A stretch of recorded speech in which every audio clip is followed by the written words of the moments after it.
History is a gallery of powerful figures, but what happens when the most powerful throne on earth is inherited by a body too broken to rule it? What happens when a royal bloodline becomes its own poison? This is the story of the last of the Spanish Habsburgs, King Charles II. To his people, he was El Hechizado, the Bewitched, a man so physically afflicted they believed he was possessed by demons. But the truth was far more chilling. Charles was not the victim of a supernatural curse, but of a man-made one. He was the final, catastrophic price paid for his family's obsession with power and purity. This is the story of how a dynasty, in its desperate attempt to control everything, created a king who would lose it all. To understand Charles II, one must first understand his family's most famous and most fatal feature, the Habsburg jaw. For generations, to consolidate their vast empire, the Habsburgs married within the family. Uncles married nieces, first cousins married first cousins. Their motto was, "Let others wage war. You, happy Austria, marry." With each generation, the genetic risks multiplied. Their signature jaw, a severe underbite, became more pronounced. In Charles, it was a grotesque caricature. His lower jaw jutted out so far that his teeth could not meet. He could not chew. Every meal was a silent, humiliating struggle. Food, pureed to a paste, was swallowed with difficulty. Royal banquets, meant to project Spanish power, became a spectacle of the king's weakness as soup dribbled from his lips. His tongue, swollen and large, garbled his speech, turning royal decrees into muffled sounds. A king who could not command a room with his voice, a monarch who could not even eat with dignity. This was the first sign that the dynasty's foundation was crumbling from within. The jaw was merely the outward sign of a body at war with itself. Charles was a fragile vessel for an immense legacy. He ruled a global empire, but could barely rule his own limbs. He did not walk until he was 8 years old, and for years afterward could only shuffle uncertainly, clinging to walls and furniture for support. His head was large and heavy upon a frail, stooped frame. He was plagued by constant fevers, illnesses, and seizures. His mind, too, bore the burden of his heritage. He struggled to learn, remaining childlike well into his adult years. Court life, with its intricate politics and demands, was a world he could barely comprehend. He was prone to fits of rage, followed by long periods of deep, vacant melancholy. Painters were tasked with the impossible, to portray power and majesty in a subject who embodied neither. In their portraits, we see their efforts, a tilted head to hide the jaw, a regal posture he could not hold. But they could not hide the profound sadness in his eyes. He was a king in name, but a prisoner in his own failing body.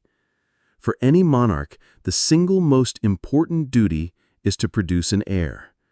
For Charles II, this duty would become the central crisis of his reign and the obsession of Europe. He was married twice, in 2 desperate attempts to continue the line. His first wife, the vibrant Marie-Louise of Orleans, found herself shackled to a man who was, by all accounts, impotent. The hopes of the court turned to prayers, then to bizarre medical treatments, all aimed at the queen. But the problem was not with her. Generations of inbreeding had left Charles's body infertile. His second marriage to Maria Anna of Neuburg was no different. The royal bedchamber remained barren, and as Charles's health visibly declined, the courts of Europe began to circle like vultures. Everyone knew the Spanish throne, with its vast territories in the Americas and Europe, would soon be empty. The fate of nations rested on a biological function his body could not perform. The dynasty's end was no longer a possibility, it was an inevitability.